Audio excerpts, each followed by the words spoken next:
வெண்முரசு. பன்னிரு படைக்களம் 37. இந்திரபிரஸ்தத்திலிருந்து இளைய யாதவரும் பீமனும் கிளம்பிய போது நகரம் மழை சரித்த பல்லாயிரம் பட்டுத்திரைகளால் மூடப்பட்டிருந்தது. நகரின் அரச பெருஞ்சாலையில் அவர்களுடைய தேர் சென்றதை அதற்கு முன்னும் பின்னும் சென்ற தேர்கள் கூட அறியவில்லை. யமுனை முழுமையாக மறைந்துவிட்டிருந்தது. அதற்குள் நின்றிருந்த கலங்களின் விளக்கொளிகள் மட்டும் நீர்த்திரை மீது கலங்கி அசைந்து கொண்டிருந்தன. மழையில் நனைந்தபடியே தேரிலிருந்து இறங்கி சிறிய படகில் ஏறிக்கொண்டதும் இளைய யாதவர் அது கிளம்பலாம் என்று கையசைவால் ஆணையிட்டார். அர்ஜுனன் தலை குனிந்தபடி அவரைத் தொடர்ந்து சென்று ஏற பீமன் தோள்களில் விழுந்து சிதறிய நீர்த்துளிகளுடன் மெல்ல நடந்து படகில் ஏறினான். வாசிப்பது சந்தீப். இளைய யாதவர் மரக்கூரையிட்ட சிற்றறைக்குள் சென்று ஈரமான ஆடைகளை களையத் தொடங்கினார். அணுக்க ஏவலர் மாற்றாடையை அவருக்கு அணிவிக்க அவர் எதையோ எண்ணி புன்னகைப்பது போல தெரிந்தது. அர்ஜுனன் அவர் அருகே சென்று நின்றதும் அவன் ஆடைகளை அணுக்கர் களைந்தனர். அவன் கைகளை தூக்கி எதையோ எண்ணி கவலை கொண்டது போல நின்றான். பீமன் மழையின் அரைதலை தோள்களிலும் நெஞ்சிலும் வாங்கியபடி படகின் விளிம்பில் கால் தூக்கி வைத்து மெல்ல அசைந்து நீர்த்திரைக்குள் ஒடுங்கி மறைந்த நகரையும் துறைமுகப்பையும் நோக்கிக் கொண்டிருந்தான். இளைய யாதவர் அவனை அழைக்கவில்லை. அவர்கள் இருவரும் அங்கே மஞ்சங்களில் அமர்ந்து மரவரிச்சால்வையை போர்த்தியபடி மெல்லிய குரலில் பேசிக் கொண்டிருந்தனர். பீமன் தன்னைச் சூழ்ந்திருந்த நீர்வெளியை மட்டுமே நோக்கிக் கொண்டிருந்தான். படகு மழை நிறைந்த வானத்தில் ஒரு தனிப்பறவை போல் சென்று கொண்டிருந்தது. நீர்ச்சரிவு வழியாகவே வானிலிருந்து இருட்டு இறங்கி வந்து சூழ்ந்தது. யமுனையின் இருகரைகளிலும் எரிந்த விளக்குகள் மெல்லிய செந்திற்றல்களாக இருளுக்குள் தத்தளித்தன. அலையே இன்றி படகையும் கூரையையும் சீராக அரைந்து கொண்டிருந்த மழையின் முழக்கம் செவிகளுக்கு பழகி அமைதியின் ஒரு பகுதியாக மாறியது. பொன்வண்டு போல விளக்குகள் ஒளிவிட ஒரு கலம் மிக அருகே கடந்து சென்றது. கூம்பிய பூவரசுமலர் போல அதன் பாய்கள் சுருங்கி கொடிமரத்தில் ஒண்டியிருந்தன. பீமன் தன் அறைக்கு வந்து ஆடை மாற்றிய போது பெரிய மரக்குடுவையில் கொதிக்கும் இன்கூழை ஏவலன் அளித்தான். அதை இருகைகளாலும் பற்றியபடி தலை குனிந்து அமர்ந்து அவன் அருந்திய போது கீழிருந்து மேலே வந்த இளைய யாதவர் மெல்லவே போக முடியும் பாண்டவரே. நாம் நாளை புலரியில் மகதத்தை அடைந்து விடுவோம் என்றார். என்னை கலிங்க நாட்டு வணிகன் என்றும் உங்களை எனது பீதர் நாட்டு அடிமை என்றும் சொல்லும்படி ஆணையிட்டிருக்கிறேன். பார்த்தன் என் வில்லவர். கலிங்கத்தில் என்னைப் போல் கரியவர்கள் மிகுதி. அவர்களுக்கு எடை தூக்கும் ஆற்றல் கொண்ட பீதர் நாட்டு அடிமைகளும் காவல் வில்லவர்களும் உண்டு. பீமன் விழிகளை தூக்கினான். இளைய யாதவர் புன்னகைத்தபடி பார்ப்போம் என்றார். அத்தருணத்தை எளிதாக்கும் பேச்சு என அவனுக்குத் தெரிந்தாலும் அப்பேச்சு அவனை எளிதாக்கியது. பார்த்தன் பெருமூச்சுடன் கைகளை தூக்கி சோம்பல் முறித்தான். துயில்வோம். நாளை நாம் ஆடலுக்குள் இறங்குகிறோம் என்றார் இளைய யாதவர். மூவரும் படகரைக்குள் இட்ட தோல் பரப்பிய சேக்கைகளில் படுத்தனர். இளைய யாதவர் முன்பு ஆறிய வர்த்தம் எங்கும் மழை விழா பெரும் கொண்டாட்டமாக இருந்திருக்கிறது என்று நூல்கள் காட்டுகின்றன. இப்போது மழை குறைவான பாலைப்பகுதிகளில் மட்டுமே இவ்விழவு உள்ளது. இது உண்மையில் நாகர்களின் விழவு.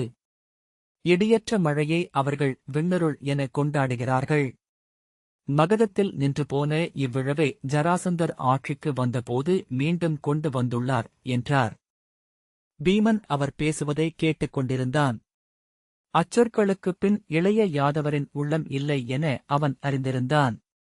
தொடர்பற்ற மேலோட்டமான உரையாடலைப் போல உள்ளத்தை ஒளிக்கும் முறை பிறிதொன்றில்லை என்று அறிந்தவர் அவர்.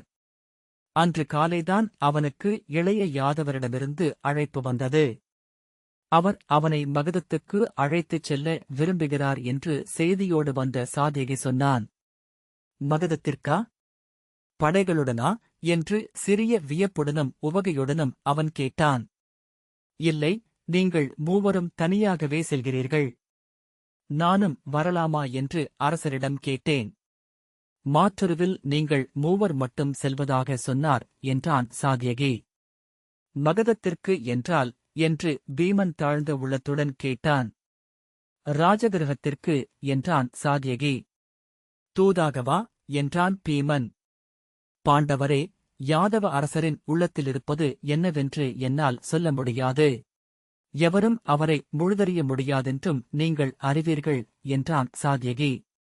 இப்போதைக்கு ஜராசந்தரிடம் ஒரு நேருக்கு நேர் சந்திப்பும் அரசமுறை சொல்லாடலும்தான் அவர் உள்ளத்தில் உள்ளது என்று நான் உய்த்துணர்கிறேன். அதனால் எப்பயனும் இல்லை என்று பீமன் கையை வீசினான்.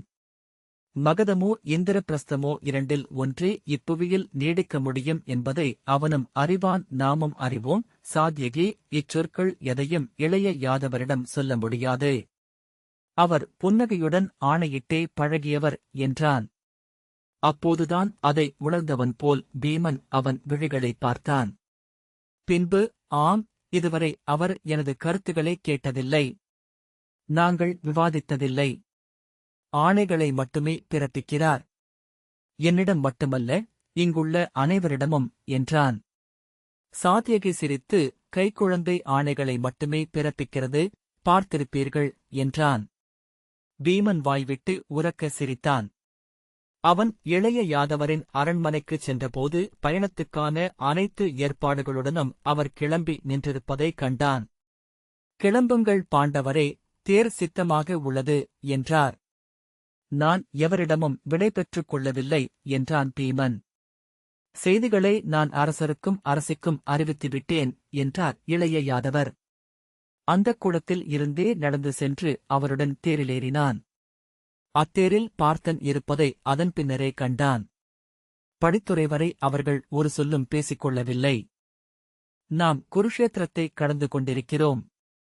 குருஜாங்கலம் வழியாக பத்மசரசின் சோலையை தாண்டுவோம். காளக்கூட மலையும் ஏகபர்வதமும் கடந்தால் கண்டகி நதி. அதற்கப்பால் மகாசோணமும் சதாநேரையும் சரையுவும் ஓடிக்கிழிக்கும் நிலம்.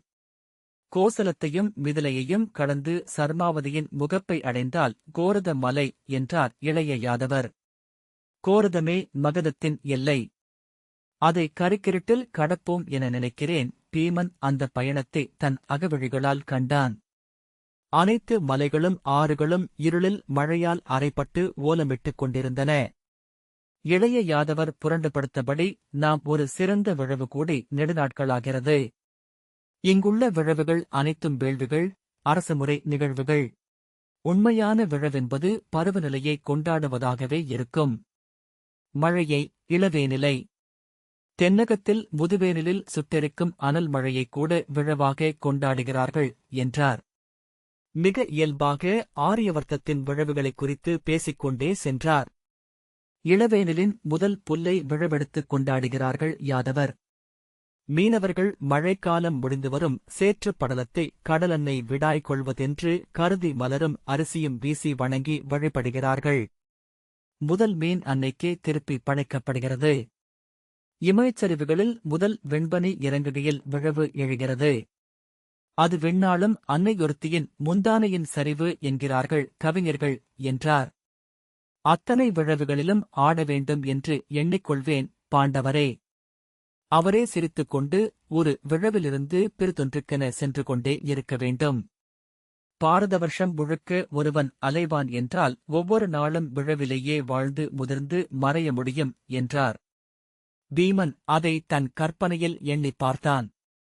அறைக்குள் எரிந்த சிற்றகல் ஒளியில் அவன் புன்னகையைப் பார்த்து இளைய யாதவர் தலை தூக்கி அதை கையில் தாங்கியபடி, எத்தனை இனியது அது, அல்லவா? விழவுகளில் நம்மைச் சுற்றி மானுடர் இருக்கிறார்கள், ஆனால் உறவுகள் என்று ஏதுமில்லை. காற்றில் கொந்தளிக்கும் இலைப்பரப்புகள் போல் முகங்கள். அவை அனைத்தும் உவகை நிறைந்திருக்கும்.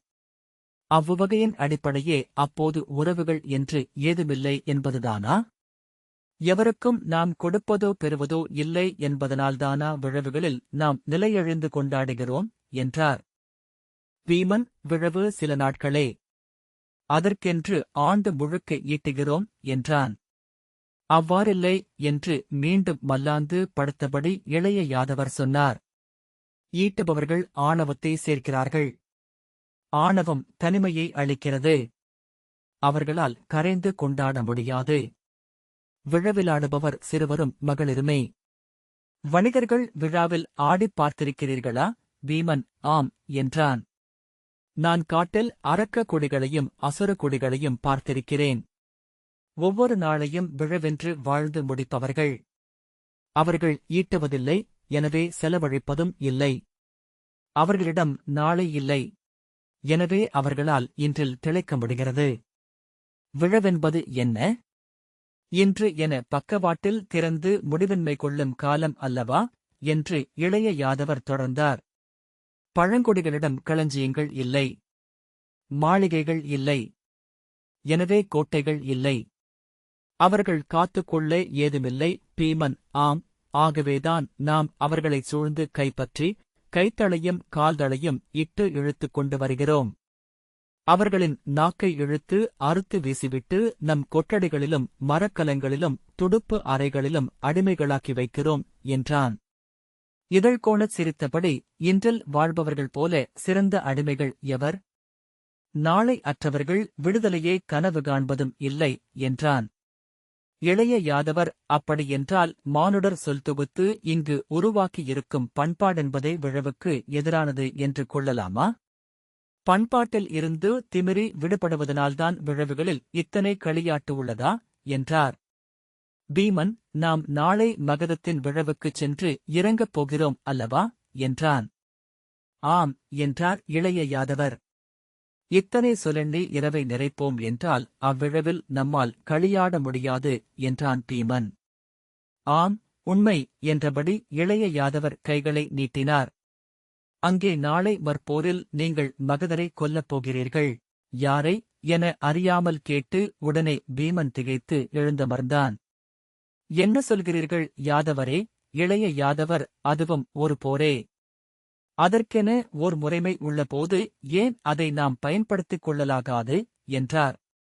அவர் அதுவரை சொன்ன அனைத்துச் சொற்களும் அதன் பொருட்டே என்று உணர்ந்து பீமன் மெல்லிய நடுக்கத்துடன் அவரை நோக்கி அமர்ந்திருந்தான். அது எளிதல்ல யாதவரே என்றான். ஆம் என்றபடி யாதவர் கால்களை தளர்த்தி நீட்டினார். அவர் ஏதோ சொல்லப் போகிறார் என்று பீமன் எதிர்பார்க்க அவரிடமிருந்து சீரான மூச்சொலி வரத் தொடங்கியது. அர்ஜுனன் துயின்று விட்டானா என்று பீமன் எழுந்து தலை தூக்கி நோக்கினான். அவன் கண்மூடிக் கிடந்தாலும் துயிலவில்லை என்று தெரிந்தது. இளைய யாதவரின் இரு கைகளும் இருபக்கத்தில் விலகிப் படிய, கால்கள் மலர்ந்து மலர்தழ்கள் போல் இருபக்கமும் தளர, சிறு குழந்தைகளுக்கு உரிய சீரான மூச்சுடன் அவர் துயின்று கொண்டிருந்தார். முகம் உவகை கொண்டு மலர்ந்து அத்தசை விரிவை அப்படியே நிலைக்க வைத்தது போல் இருந்தது. இசை கேட்டு கனவில் ஆழ்ந்த கந்தர்வனின் ஓவியம் போல, அல்லது அருள் புரிய கை மலர்ந்து நிற்கும் விண்ணளந்தோனின் கருவறைச்சிலை போல, அகல் விளக்கின் ஒளியில் ஆடுவது போல தெரிந்த அம்முகத்தையே அவன் பார்த்துக் கொண்டிருந்தான். நெற்றி வளைவில், மூக்கின் கூர்மையில், கன்னங்களில், தோளில் எங்கும் உடற்செதுக்கின் முழுமை என்பது இருக்கவில்லை. ஒவ்வொன்றிலும் ஒரு சிறு குறை, ஒரு வளைவு. ஆம், இவர் யாதவ குடிகள் கொண்டாடுவது போல தெய்வம் அல்ல, மானுடரே. ஆனால் அவை இணைந்து உருவான உடல் பிழையற்ற முழுமை கொண்டிருந்தது. அவ்வாறன்றி பிறிது அமைய முடியாது என்பது போல அங்கே கிடந்தது. நோக்கியிருக்கவே அவர் இளமை கொள்வது போல் தோன்றியது. அங்கு படுத்திருப்பவன் நகர் அமைத்து முடிசூடியவன் அல்ல, அரசுகளை வைத்து பகடையாடுபவன் அல்ல, பெண்டருடன் களியாடி இளைஞருடன் விழவாடி திரியும் இளையமைந்தன்.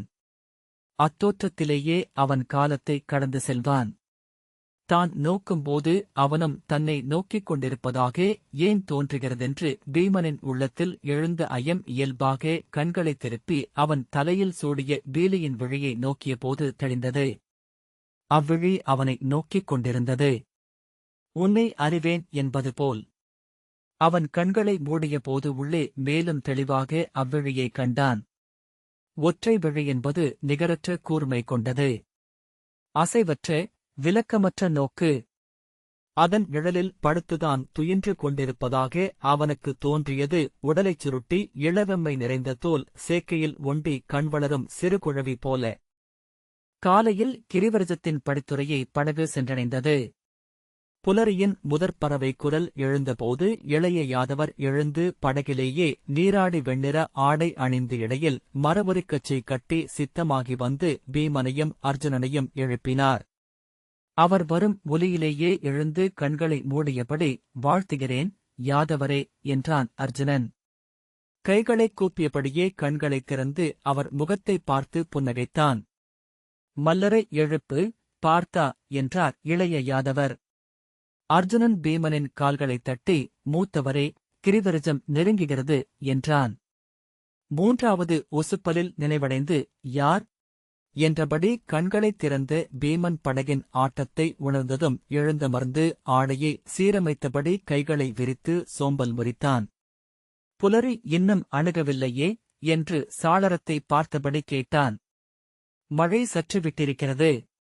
நாம் நகர் நுழைவதற்குரிய தருணம் என்றார் இளைய யாதவர். மேலும் நாம் ஸ்நாதக பிராமணர்களின் தோற்றத்தில் நகர் நுழையலாம் என்றிருக்கிறோம்.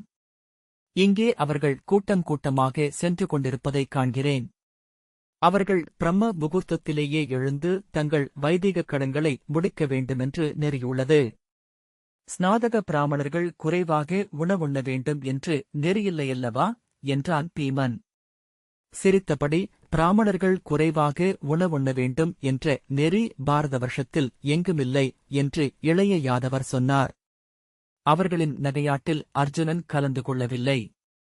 இளைய பாண்டவன் மகதனை எண்ணிக்கொண்டிருக்கிறான் என்றார் இளைய யாதவர். அஞ்சுகிறானா என்றான் பீமன். அவனை நான் கொல்வேன். அர்ஜுனன் ஒன்றும் சொல்லவில்லை. சற்றேனும் அறமீறல் இன்றி வெல்ல முடியாது என பார்த்தன் எண்ணுகிறான் என்றார் இளைய யாதவர். பீமன், ஆம், அப்படித்தான் எனக்கும் படுகிறது. ஆனால் அவனுக்கும் அறத்திற்கும் என்ன தொடர்பு என்றான். அவர்கள் உடைமாற்றி படகின் விளிம்பிற்கு வந்தனர். ராஜகிருகத்தின் வணிகப் படகுக்கான துறைமேடை அவ்வேளையிலேயே செறிந்த தலைகளும் அப்பரப்பிற்கு மேலெழுந்து சுழன்ற துலாக்களுமாக அசைவுகள் கொந்தளித்துக் கொண்டிருந்தது. மழை தொடங்கிய பின்னரும் இங்கு வணிகம் குறையவில்லை என்றான் பீமன். மழை இன்னும் முழுமையாக தொடங்கவில்லை. அதற்குள் கலமிறக்கிவிடலாம் என்று எண்ணிக் கிளம்பியவர்கள் வந்து கொண்டேதான் இருப்பார்கள். இன்னும் ஓரிரு நாட்களில் துறைகளில் கலங்கள் நனைந்த பறவைகள் போல் சிறகுதுக்கி ஒதுங்கிவிடும் என்று இளைய யாதவர் சொன்னார். அவர்கள் துறைமேடையில் இறங்கி படைவீரர்களின் வாழ்த்துக்களைப் பெற்றபடி நடந்து நகருக்குள் நுழைந்தனர்.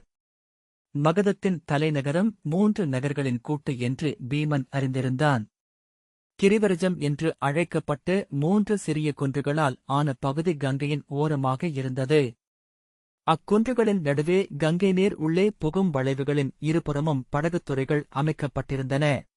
ஒரு படகுத்துறை முழுமையாகவே அரசகுடியினர் அரசியல் செயல்பாட்டுக்கென ஒதுக்கப்பட்டிருந்தது. ஒரு படகுத்துறை பெருங்கலங்களுக்கும் பிறிதொன்று சிறுகலங்களுக்குமென அமைந்திருந்தது. கிரிவரிஜத்துக்குள் நுழைந்து 3 அரசப்பாதைகள் அங்கிருந்த 7 அங்காடி நிறைகளைக் கடந்து அமைச்சர்களுக்கும் படைத்தலைவர்களுக்கும் பெருவணிகர்களுக்கும் உரிய மாளிகைகள் அமைந்த 4 சாலை வளையங்களைக் கடந்து ராஜகிருகம் என்று அழைக்கப்பட்ட உள்கோட்டைக்குள் நுழைந்தன. அதற்குள் மகதத்தின் தொன்மையான 12 குடிகளின் தலைவர்களும் வைதிகர்களும் அரசகுடியினரும் மட்டுமே இல்லம் கொண்டிருந்தனர். அரண்மனையின் உள்கோட்டைக்குள் பாரத வருஷத்தின் தொன்மையான அரண்மனை தொகுதிகளில் ஒன்றாகிய மாகதம் நின்றிருந்தது. அரண்மனைச் செண்டின் மையத்தில் 12 அடுக்குகள் கொண்ட மரத்தாலான மாளிகை ஜராசந்தனுடையது. அதன் இருபுறமும் 8 கைகளைப் போல் விரிந்து சென்ற மாளிகை நிறைகளில் அரசு அலுவலகங்களும் பேரவைகளும் குடியவைகளும் கருவூலங்களும் அறமன்றுகளும் இருந்தன.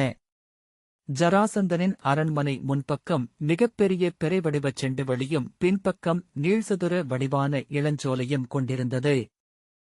ராஜகிருகத்திற்கு அப்பால் குறுங்காடொன்று பேணப்பட்டது. அதற்குள் செல்லும் தேர்ச்சாலைகள் 2 அங்கிருந்த சைத்தியகம் என்னும் சிறிய மலையை சென்றடைந்தன. உயரமற்ற சாலமரங்களும் பலாசமரங்களும் கிளை பின்னிச் சிரிந்து அந்த மலையே மகதர்களின் தொல்குடியிருந்த இடமென்று அழைக்கப்பட்டது. 7 காவல் கோட்டங்களால் அது காக்கப்பட்டது. அப்பால் அரசமுறையினர் அன்றி பிறர் செல்ல ஒப்புதல் இருக்கவில்லை. நகரை மூடி பெய்து கொண்டிருந்த மழையின் ஊடாக மூவரும் நடந்தனர். நீர்க்கரையே அவர்களுக்கு மறைவென ஆயிற்று. பீமனின் பெருந்தோள்களைக் கூட எவரும் காணவில்லை. மிக அண்மையில் அவனைக் கண்ட சிலர் திகைத்து விழுதூக்கி சொல்லெடுக்க வாய்திறப்பதற்குள் அவன் நீருக்குள் மறைந்தான். அவர்கள் நகருக்குள் விழவு காண இறங்கி மக்களுக்குள் கலந்துள்ள கந்தர்வர்களோ தேவர்களோ என்று எண்ணி மயங்கினார்கள். நகர் மக்களில் அப்போது கள்ளுண்ணாதவர்கள் சிலரே. மகதத்தின் மழை விழா தொடங்கி 3வது நாளாகியிருந்தது.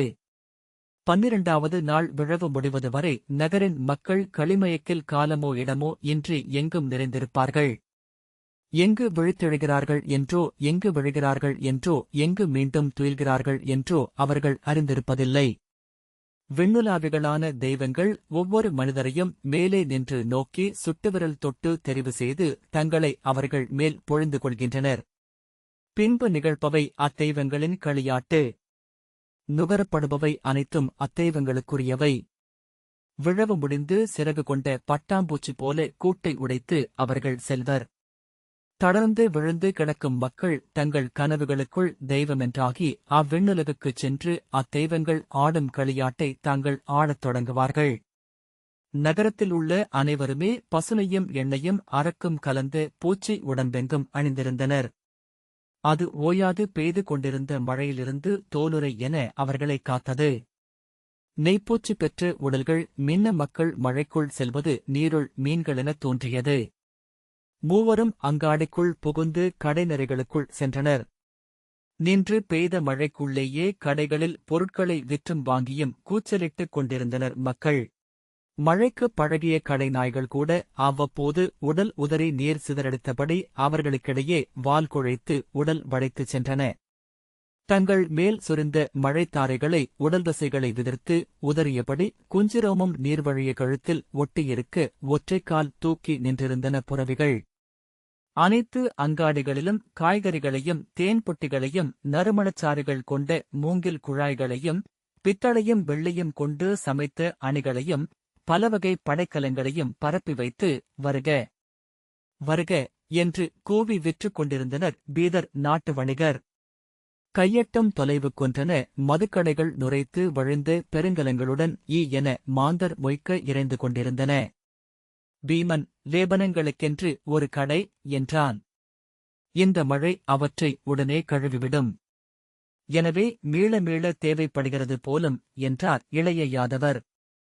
பீமன் அக்கடைக்குள் நுழைந்து செம்மஞ்சள் பொடியும் செம்பஞ்சு குழம்பும் வெண்சுண்ணமும் மலர்ச்சாறுகளும் புனுகும் சவ்வாதும் கஸ்தூரியும் நிறைந்திருந்த யானங்கள் நடுவே நடந்தான். மல்லரே வருக. தங்கள் உடலணியும் நறுமணமொன்று இங்குள்ளது என்று அங்கு நின்றிருந்த யவனப்பெண் உடல் வளைத்து அழைத்தாள். பீமன் சென்று அவளிடம் குனிந்து பொன்னாணயம் ஒன்றை எடுத்து அவளுக்கு முன் இருந்த பெட்டியில் இட்டான். பொன்னாணயம் பொன்னாணயம் கொண்ட ஒரு பிராமணர் என்று அவள் கூவினாள். சிரித்தபடி மேலும் யவன பெண்கள் பீமனை சூழ்ந்தனர். என்ன நறுமணம் வேண்டும்? தேர்ந்தெடுங்கள் மல்லரே என்றாள் யவனப் பெண். இங்குள்ள மிகச்சிறந்த அனைத்து நறுமணங்களும் என்றான் பீமன். அவள் அதை நீங்கள் எளிதில் வாங்கிவிட முடியாதே என்றாள்.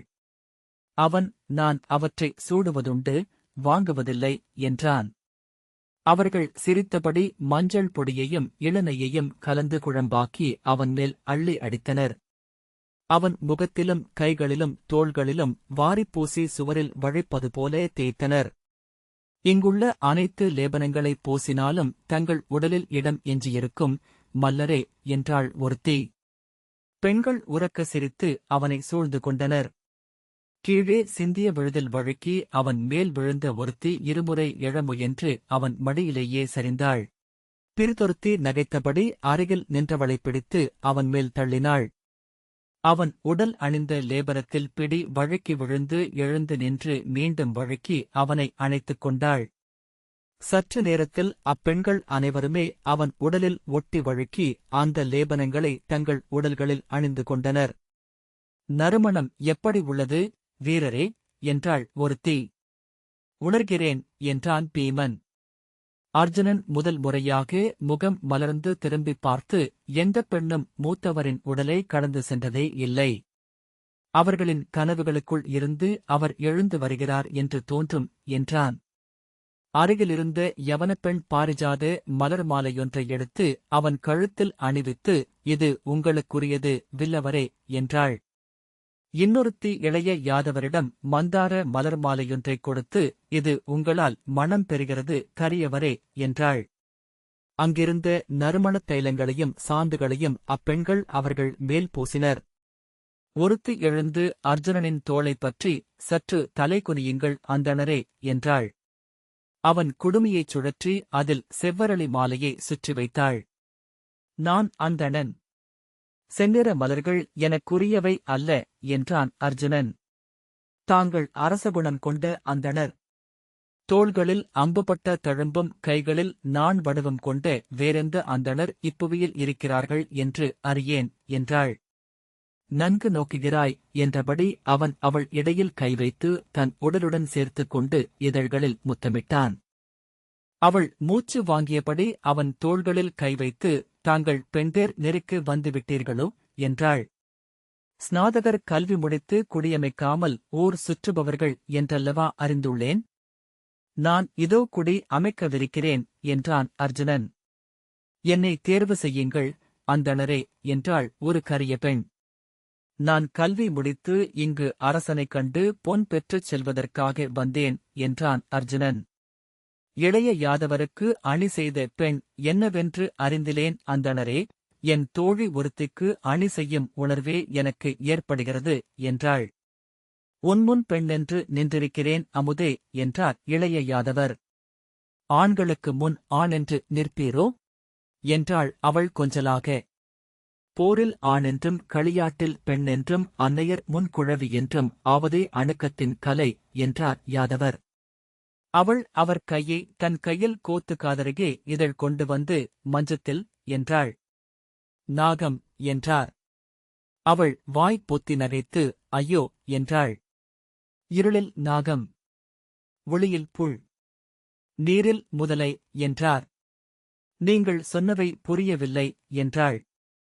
நீ காமத்தை முழுதறியவில்லை கண்ணே என்று சொல்லி அவள் பின்தொடையில் தட்டினார் யாதவர். இன்னொருத்தி அருகே வந்து என்ன நிகழ்கிறது? காமக்கலை போலுள்ளதே என்றாள். இளைய யாதவர் சிரித்து எந்த நிகழ்வையும் அவ்வண்ணம் ஆக்கிக் கொள்ள முடியும், நெஞ்சில் விழைவிருந்தால் போதும் என்றார். அர்ஜுனன் செல்வோம். இளைய யாதவர்